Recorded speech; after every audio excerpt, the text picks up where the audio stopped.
बिस्मिल्लाहिर्रहमानिर्रहीम, अस्सलाम वालेकुम नाज़रीन। मैं इमरान खान हूँ। ये बहुत अहम वीलॉग है, गौर से सुनिएगा। एक नया प्रोपेगेंडा शुरू किया जा रहा है, उसमें कुछ पाकिस्तान के ताकतवर लोग भी मौजूद हैं और उनके अलावा पॉलिटिकल पार्टीज भी मौजूद हैं। ये सारा मैं आपके सामने रखता हूँ। सबसे पहले तो ये देख लें कि प्लानिंग हो क्या रही है, जो बज़ाहिर दिखाई दे रहा है, और सब उस पर अब बात भी कर रहे हैं। कोई ढकी छुपी बात नहीं है। प्लानिंग हो रही है कि इमरान खान को फौरी तौर पर नाअहल किया जाए। इसके लिए इलेक्शन कमीशन ऑफ पाकिस्तान को इस्तेमाल किया जाएगा। अदालत उज़्मा इस किस्म का, सुप्रीम कोर्ट ऑफ पाकिस्तान जो है वो इस किस्म की ज्यादती वहाँ से इतनी जल्दी हो नहीं सकती, मुमकिन नहीं है। यानी ये इस तरह की चीज़ होगी जैसे जुल्फ़िकार अली भुट्टो का अदालती कत्ल किया गया था। अब तो ये भी कह रहे हैं PMLN के लोग कि इमरान खान को फांसी पर चढ़ा दिया जाएगा, लेकिन जुर्म नहीं बता रहे। उनका ये कहना है कि कुछ ओवरसीज पाकिस्तानियों ने जो फंडिंग भेजी है उसकी बुनियाद पे एक पार्टी को भी फारिग कर दिया जाए, इमरान खान साहब को भी नायल कर दिया जाए। हालांकि फॉरेन फंडिंग का एलिमेंट नहीं है, ममनुआ फंडिंग है। मुख्तसर से जुर्माने पे ये मामला कानूनी तौर पे खत्म हो जाएगा। लेकिन अब एक और केस उठाया गया है, उसमें इमरान खान साहब को फौरी तौर पे नाअहल करते ही आम इंतखाबात करवा दिए जाएंगे और इस साल के आखिर तक ये पूरी गेम मुकम्मल कर दी जाएगी। गौर कीजिएगा, इस साल के आखिर तक।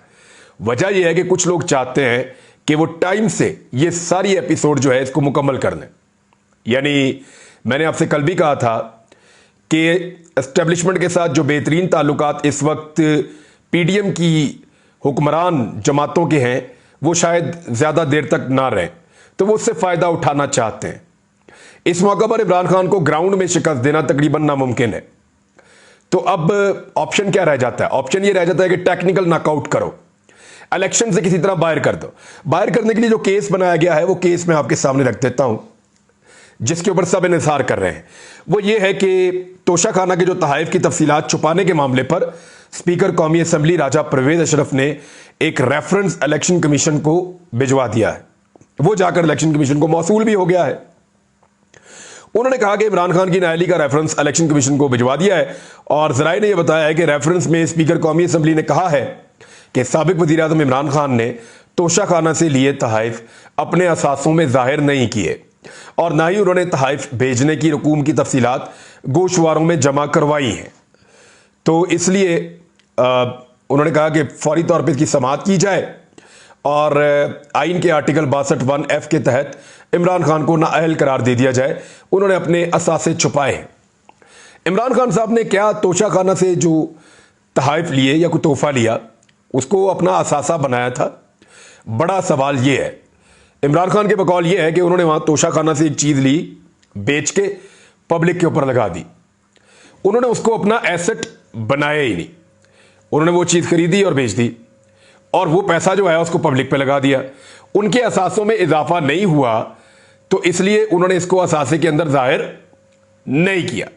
अब ये टेक्निकल चीज है, लेकिन यहां देखना पड़ेगा कि इससे पहले जितने वज़ीर आज़म को सदर पाकिस्तान जितने भी रहे, उन तमाम को जितने भी तोशाखाना के अंदर तहाइफ मिले हैं, उन तोहफों का उन्होंने क्या किया है? क्या उन्होंने नवाज शरीफ साहब ने, जरदारी साहब ने, गिलानी साहब ने, खुद राजा परवेज अशरफ साहब ने और बाकी जो सदूर रहे हैं, ममनून हुसैन ने, बाकी लोगों ने, परवेज मुशर्रफ साहब ने, क्या इन तमाम लोगों ने जो तोशाखाना से तहाइफ इनको मिलते रहे उनको डिक्लेयर किया था अपने असासों के अंदर? अगर तो इन सब ने डिक्लेयर किया था तो फिर तो बात ही क्लियर हो जाएगी। लेकिन अगर इन्होंने डिक्लेयर किया होता तो क्यों एक वकील को बार बार इस मामले में केस लड़ना पड़ता कि बताया जाए कि तोशाखाना में आज तक कितने तहाइफ आए और किस किस ने कितने कितने पैसों में लिए? ये वो इंफॉर्मेशन है जो अभी तक हुकूमत वक्त छुपा रही है। तो ये सबके गले में फिट होता है ये मामला, जाके खाली इमरान खान के नहीं होता। तो इमरान खान को नाअहल करवाने की हर कोशिश की जाएगी और फिर कोशिश की जाएगी एक सौदेबाजी के जरिए से नवाज शरीफ की अहलियत वापस लाई जाए। और यह भी मुमकिन है कि सिर्फ मरियम नवाज को अहल करवा दिया जाए, इमरान खान को ग्राउंड से आउट कर दिया जाए और नवाज शरीफ भी सियासत के मैदान से आउट रहे, लेकिन वो अपनी बाहर बैठकर पॉलिटिक्स करते रहे और वो वजीर आजम ना बने। यह भी एक प्लानिंग हो सकती है इमरान खान को रोकने के लिए। अब एक और बहुत ताकतवर लोग हैं जो ये चाहते हैं कि इमरान खान का जो सियासत का किस्सा है वो इस साल के इख्तिताम से पहले पहले उसको इख्तिताम पजीर कर दिया जाए। लेकिन अभी भी लोग कहते हैं इमरान खान को सियासत नहीं आती, हालांकि उन्होंने एक ऐसा सियासी दाव चला है जिससे उसने अपने मुखालिफिन को चित कर दिया है। 9 हलकों से खुद ही इलेक्शन लड़ने का ऐलान कर दिया। अब ये एक नई सूरत हाल है, वो खुद उम्मीदवार है और सबकी नजरें उनके ऊपर है। फिर दोबारा पॉपुलैरिटी की वेव बनेगी, तो उस वेव में एक लीडर को नाअहल करना जरा मुश्किल होगा, खास तौर पे सोशल मीडिया के इस दौर में। अब सोशल मीडिया को कंट्रोल करने के लिए एक बहुत बड़ा जाल बिछाया गया, एक बहुत बड़ी नेटवर्किंग की गई है सोशल मीडिया को कंट्रोल करने के लिए। वो मैं आपको बताने लगा हूं कि गेम हुई क्या है। ये एक कियानी फैमिली है और ये जेलम में रहा करते थे पहले। इनका एक 17-18 साल का बच्चा है जो अपने स्कूल लेवल के ऊपर ही पाकिस्तान तहरीक इंसाफ से वाबस्ता है। यहां छोटे छोटे बच्चे हैं अंडर मैट्रिक, वो सारे पाकिस्तान तहरीक इंसाफ के नारे भी लगाते हैं। ऐसे बहुत सारे लोग, ये लाहौर के कंटोनमेंट के अंदर शिफ्ट हो गए, वहां कहीं डिफेंस का कोई एरिया है, वहां पे ये रहते हैं लाहौर कैंट में, गालिबन वहीं रहते हैं। और ये कियानी फैमिली है, इसके अंदर इनके एक वालिद हैं, इनके दादा जो हैं वो कोई सेकेंड वर्ल्ड वॉर भी लड़े हुए हैं और उनके ऊपर कुछ मेडल्स भी हैं उनके पास बहुत सारे। तो ये पुरानी मिलिट्री फैमिली से इनका ताल्लुक है, जेलम के रहने वाले हैं, लाहौर शिफ्ट हो गए। इनका जो एक बच्चा है उसने कुछ ट्वीट्स किए नफरत अंगेज। एक ट्वीट उसने, एक 50-60 फॉलोअर्स हैं, इसके ज्यादा फॉलोअर्स भी नहीं है, 100 से कम है। और इस बच्चे ने एक ट्वीट किया फौज का जो हेलीकॉप्टर गिरकर तबाह हुआ था उस बारे में, और बहुत नफरत अंगेज और गलत ट्वीट किया। एक कोई ट्वीट कहीं से कॉपी किया और उसको पेस्ट कर दी। ये 2 ट्वीट इस बच्चे ने किए और उसके बाद इसने नफरत फैला दी इस बच्चे ने। ये ट्वीट्स जो हैं वो फौरी तौर पे कॉपी करके पाकिस्तान तहरीक इंसाफ की क़यादत को कुछ ताकतवर हलकों ने पहुंचाए और उन्होंने नाराजगी का इजहार किया कि ये आपने क्या कर दिया, और अच्छा खासा नाराजगी का इजहार किया। तो तहरीक इंसाफ ने लाइल्मी का इजहार किया, उन्होंने कहा जी इतने बेशुमार सोशल मीडिया को यूज करने वाले लोग हैं, हम सबकी जिम्मेदारी नहीं ले सकते, लेकिन हम देखते हैं। तो इन्होंने ट्रेस आउट करना शुरू किया, करते करते करते इनको पता चल गया कि ये बच्चा फलां जगह पे है। और फिर सोशल मीडिया के कुछ जो वर्कर्स हैं पीटीआई के, उन्होंने राब्ता किया और राब्ता करके इस बच्चे को कहा कि ये क्या तुम बकवास कर रहे हो, तुमने इमरान खान की ट्वीट पढ़ी है, तुमने बाकियों की ट्वीट्स पढ़ी हैं, तुम देखो लोग क्या कह रहे हैं और तुम क्या कह रहे हो, तुम्हें शर्म आनी चाहिए। तो इस बच्चे ने फौरी तौर पर, और ये विदिन 1 घंटा ये हो गया सारा कुछ, इसने फौरी तौर पे वो ट्वीट्स जो है वो डिलीट कर दिए। लेकिन वही जो स्क्रीनशॉट्स थे डिलीट होने से पहले जो मौजूद थे, और ज्यादा कोई लोगों ने इसको रीट्वीट भी नहीं किया, किसी को पता भी नहीं चला, एक बंदे ने गलत हरकत की और वो डिलीट भी हो गई। लेकिन वो जो स्क्रीनशॉट थे वो भिजवाए गए सलीम साफी को और अंसार अब्बासी को। अंसार अब्बासी और सलीम साफी ने उन स्क्रीनशॉट्स को अपने लाखों के फॉलोअर्स वाले अकाउंट्स के ऊपर डाल दिया। यानी लाखों करोड़ों लोगों तक ये इंफॉर्मेशन कभी नहीं पहुंचती अगर सलीम साफी और इन दोनों को अगर ये ट्वीट्स ना दिए जाते, तो ये इंफॉर्मेशन लाखों तक कभी ना पहुंचती। लेकिन इनको ये इंफॉर्मेशन पहुंचाई गई, स्क्रीनशॉट्स दिए गए, उन्होंने लाखों लोगों तक ये पहुंचाया कि इस बच्चे ने ये बात की है। यानी उस बच्चे ने नफरत अंगेज बात की, 17-18 साल का है वो, और गलत किया उसने नफरत अंगेज बात की, लेकिन उसको मजीद उसमें नफरत की आग जलाकर, उस पर और जलती हुए पेट्रोल डालकर उसको फैलाया किसने? सलीम साफी ने और अंसार अब्बासी साहब ने। और यह कहा कि ये पीटीआई की वही सारा कुछ के बयानियां, यही पीटीआई की क़यादत ने सिखाया है यही। हालांकि इमरान खान का ट्वीट उनके लिए नेक तमन्नाएं थी, उस वक्त तक वो गुमे हुए थे, मिल नहीं रहे थे। मैं यही बात कर रहा था, बाकी सब लोग यही बात कर रहे थे, हर सहाफ़ी ये बात कर रहा था, पूरा पाकिस्तान उनके लिए दुआएं कर रहा था कि हमारे शोहदा जो उस वक्त तक गुमे हुए थे, पता नहीं चल रहा था उनके हेलीकॉप्टर का, सारे उनको ढूंढ रहे थे। अब इसने डिलीट कर दी, लेकिन उन सहाफ़ियों ने इस नफरत को फैला दिया। फैलाने के बाद जियो के ऊपर एक प्रोपेगेंडा शुरू हो गया। अच्छा, अब मैं आपको बताता हूं कि उसके बाद हुआ क्या। उसके बाद यह हुआ कि रात को 2:30 बजे कुछ गाड़ियां आई सरकारी, और उन्हें घर से इस बच्चे को, इसके बाप को और इसके भाई को उठा लिया रात को 2-2:30 बजे। और उसके बाद इसके घर वालों ने राब्ते किए इधर उधर लोगों से कि भाई हमारे तो घर के मर्दों को उठाकर ले गए हैं। कुछ लोग आए थे और फिर इनको उठाकर इनके वालिद ने बताया गाड़ी चलती में कि मैं ब्लड कैंसर का मरीज हूं, मेरे साथ आप ये ना करें, मैं मर जाऊंगा। तो उसके बाप को जो है वो चलती गाड़ी से उतार दिया, और वो तो ये कहते हैं कि फेंक दिया। बहरहाल वो ये कहते हैं, मुझे उसके बारे में कंफर्म नहीं है, ये मुझे इतला दी है कुछ लोगों ने। और अब इस फैमिली के ऊपर इतना दबाव है, ये कभी इस बात को तस्लीम नहीं करेंगे, बहुत मुश्किल है तस्लीम करना। अच्छा, दूसरा, इसके भाई को भी उतार दिया थोड़ी दूर जाके दूसरी सड़क पे। ये लड़का अगले दिन शाम को मेरी इतला के मुताबिक कोई 7 बजे के करीब घर वापस आया। रात को 2:30 बजे इसको उठाया था, अगले दिन शाम को 7 बजे घर वापस आया। ये लड़का, इसको पूरा इसकी इंक्वायरी की गई, पता किया गया किसने इसको कहा, क्या कहा, किस तरह हुआ, और उसके बाद इसको छोड़ दिया गया।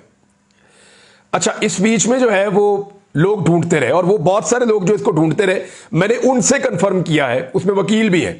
उन्होंने कहा जी हम FIA में गए, पुलिस में गए, हर जगह पे गए, सबसे राब्ता किया, हमें पता ही नहीं चले बच्चा किधर है। शाम 7 बजे बच्चा वापस आ गया। उसके बाद ये वीडियो सामने आती है इस बच्चे की, जिसमें वो कह रहा है कि मैंने कुछ लोगों से मुतासिर होकर ये कहा है, ये जो मैंने लिखा है नफरत अंगेज जो बयानिया मैंने बनाया है, मैं तो उसको चलाना भी नहीं चाहता, लेकिन मैंने कुछ लोगों से मुतासिर होकर ये हरकत की है। उसमें उसने मेरा नाम भी ले लिया। अब जरा, मैं बाकियों का तो मैं नहीं जानता, लेकिन अपने बारे में मैं जरा क्लियरली बता दूं कि बेटा, आपने मुझे कब देखा कि मैं फौज को गालियां दे रहा हूं? कब देखा आपने कब देखा कि मैं फौज से नफरत कर रहा हूं? अगर आप मुझे फॉलो करने का इतना ही शौक है आपको, तो मैं बेशुमार और चीजें करता हूं, वो भी आप करें। मैं तो बहुत सारे और काम करता हूं, उनको भी फॉलो करें आप। यानी मैं सियाचिन तक गया हूं, पैदल गया हूं, जाएं आप भी वहां पे, जाके देखें आपके फौजी क्या कर रहे हैं।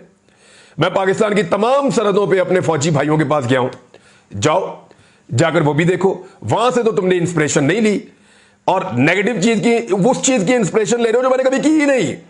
अपनी फौज को कभी मैंने जिंदगी में गाली नहीं दी। मेरा इख्तलाफ पॉलिसी का है, इस बात का कि जो लोग कल तक चोर और डाकू थे उनको वापस क्यों आने दिया, मेरा ये इख्तलाफ है। और ये इख्तलाफ मेरा आज भी है, और वो मेरा फौज से नहीं है, पॉलिसी साजों से है, और वो तो रहेगा। तो इसका मतलब ये है कि तुम उठ के फौज को गालियां देना शुरू कर दो।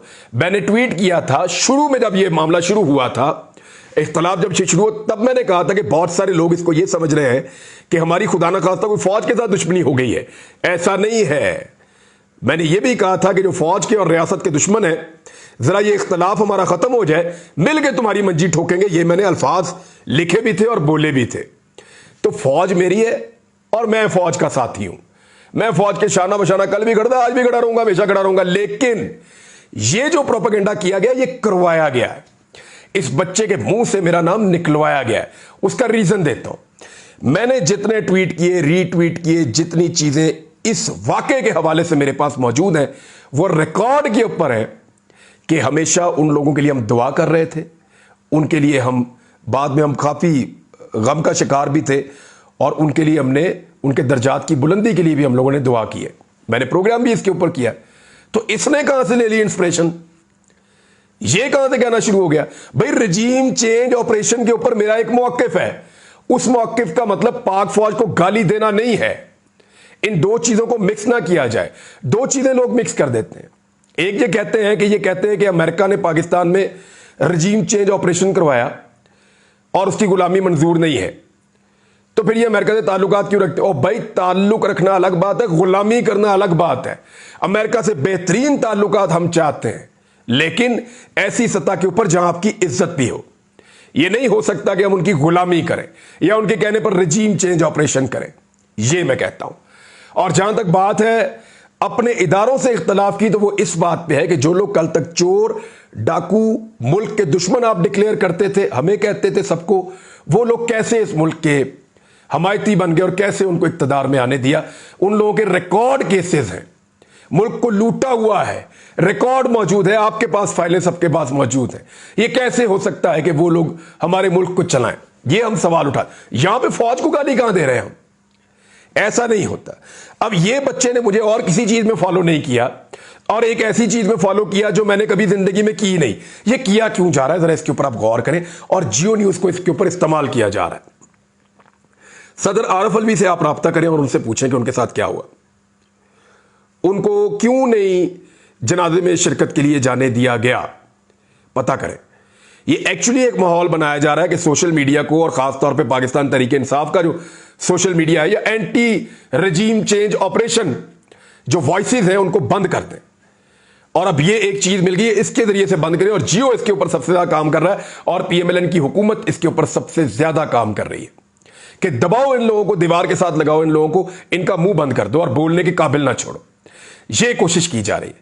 लेकिन ये एक छोटे से मामले को, हालांकि बात बहुत नफरत अंगेज है, और इस तरह की दर्जनों ट्वीट्स पड़ी हुई हैं, दर्जनों बयानात पड़े हुए जो पीएमएलएन से जुड़े हुए हैं, ना इस बच्चे को इमरान खान फॉलो करता है, ना पाकिस्तान तहरीक इंसाफ का कोई लीडर इस बच्चे को फॉलो करता है। लेकिन मेरे पास ऐसे दर्जनों प्रूफ मौजूद हैं जहां पे फौज को गालम गलोच की गई है और उन अकाउंट्स को मरियम नवाज और पीएमएलएन की लीडरशिप फॉलो करती है। आ जाए मैदान में, मैं दिखा देता हूं। उनके ऊपर तो कभी ऐसा रद्द-ए-अमल नहीं हुआ, उनके ऊपर तो कभी ये सारी चीजें नहीं हुई, उनके ऊपर तो कभी इस नौयत की धमकीबाजी नहीं हुई जो यहां पे हुई है। एक्चुअली जो अगला प्लान है ना, ये उसकी ग्राउंड बनाई जा रही है। कोशिश ये की जा रही है कि जो आवाजें मौजूद हैं रजीम चेंज ऑपरेशन के खिलाफ, उन आवाजों को बंद कर दिया जाए। और बंद करने के लिए लोगों के जज्बात से खेला जा रहा है। कोशिश की जा रही है कि यह साबित किया जाए कि ये फौज के खिलाफ बात कर रहे हैं या शोहदा के खिलाफ उनकी तौहीन कर रहे हैं। ऐसा नहीं है। उस बच्चे के अमल की सब मजम्मत कर रहे हैं। कोई ऐसा नहीं है पाकिस्तान में जो मजम्मत नहीं कर रहा। और जो लोग ऐसी बात करते हैं वो गलत बात करते हैं। ऐसा नहीं होना चाहिए। और इस बच्चे से जो बयान दिलवाया गया है, मैं फिर कहूंगा कि जो बयान इस बच्चे से दिलवाया गया है वो उससे भी बड़ी ज्यादती पाकिस्तान के साथ की गई है। यानी आप क्या साबित करना चाहते हैं? क्या साबित करना चाहते हैं? क्या पीडीएम बना देंगे आप पाकिस्तान तहरीक इंसाफ को? मरियम नवाज ने तो खड़े होकर नारे लगवा दिए थे कि ये जो दहशतगर्दी है इसके पीछे वर्दी है। उस पर तो इतना गुस्सा नहीं आया था। इमरान खान ने तो ऐसी कोई बात भी नहीं की, उसने तो ऐसी कोई बात भी नहीं की। लोग तो सिर्फ सवाल पूछते हैं, लोग तो जानना चाहते हैं कि भाई पाकिस्तान इन लोगों के हाथों में कैसे गया और ये सारी पॉलिटिकल पार्टीज बगैर किसी एल्फी के कैसे इकट्ठी हो सकती हैं।